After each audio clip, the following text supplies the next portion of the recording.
You know, sometimes to get a picture right, you have to take a photo that never really existed. It's not difficult, you just have to bend the rules of physics a bit, change the space-time continuum. Really not difficult.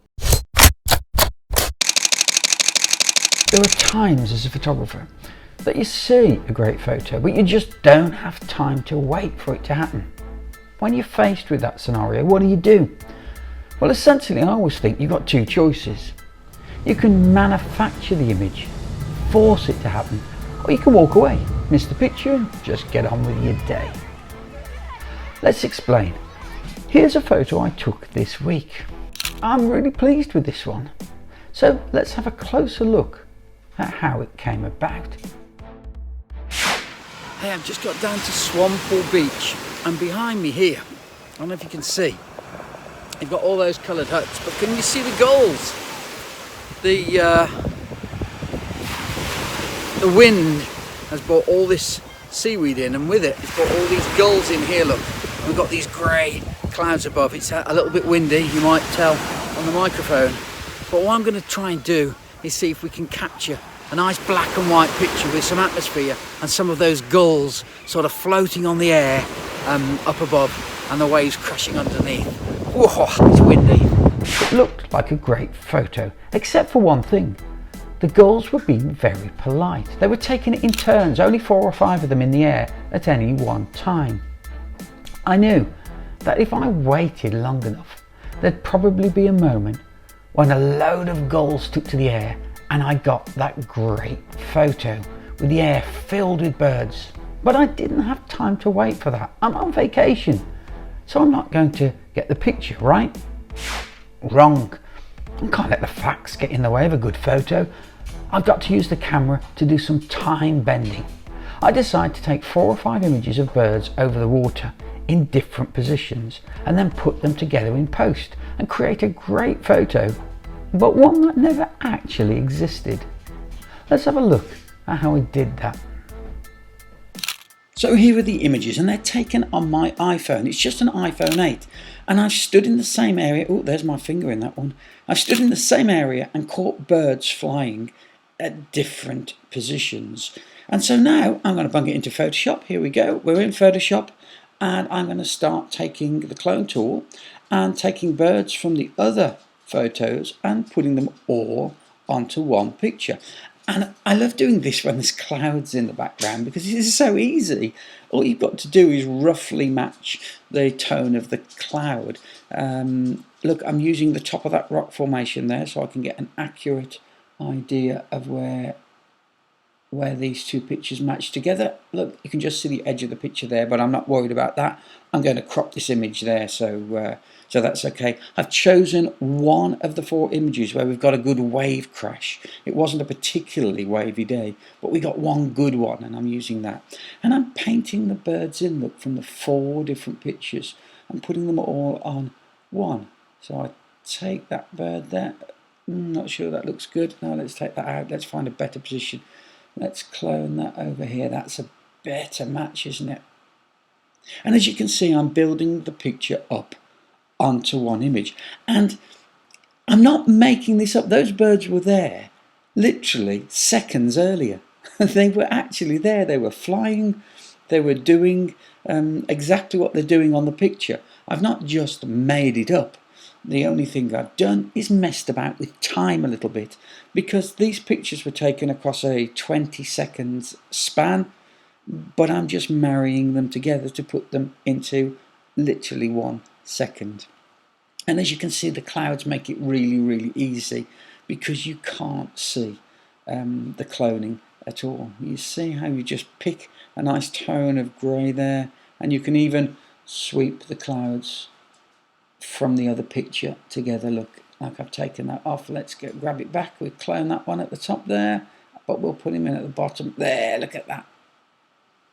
And we're starting to build a really dynamic picture, look, with lots and lots of birds on. And I'm sure at some point, if I'd have waited long enough, there would have probably been a lot of birds in the air, but I hadn't got time to wait. So now we've got a dynamic picture, and all we've got to do is perhaps grayscale it, because you know I like black and white, and we've got to add lots of contrasts. And I want to do a shout out here for Michael, who in the comments last week called me the king of contrast. Thank you for crowning me the king of contrasts, Michael, and also thank you for buying me a coffee. It really was much appreciated. And actually, I had a coffee on the beach to warm up after the shoot, so that's thanks to you. Thanks, Michael, for that coffee, which you bought me in the description. Thank you.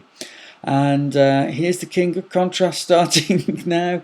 We're going to really up the contrast. I've cut the sea out there, really up that. Let's recrop it in, nice and tight on those crop lines. And by cropping it in, I make it more dynamic. I mean, we really are starting to get into Alfred Hitchcock the birds scene here with gulls instead of crows, aren't we? They are really hovering on that wind. Look, I'm going to cut these dark areas out. Modify feather. Select modify and feather and really lighten those up so we got some reflection on the wet sand there. I'm going to get some action into that dark rock. Let's cut it out, and that's it. Get some highlights in that.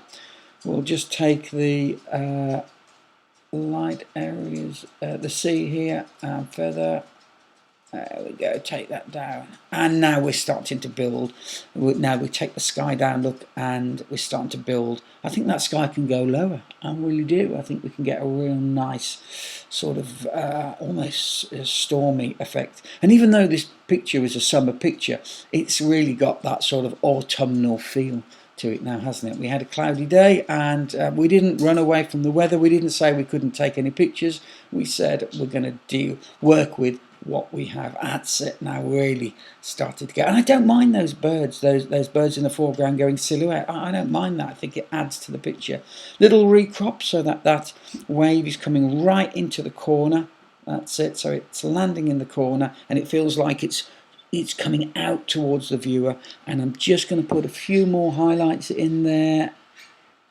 Do a feather.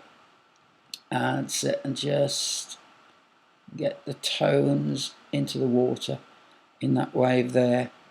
I like that. I think from a picture that wasn't happening, what we've done. I'm just taking the dodge tool now, the burn tool, sorry, and just adding a few dark areas across the horizon there. And I think with the I think that's about it, isn't it?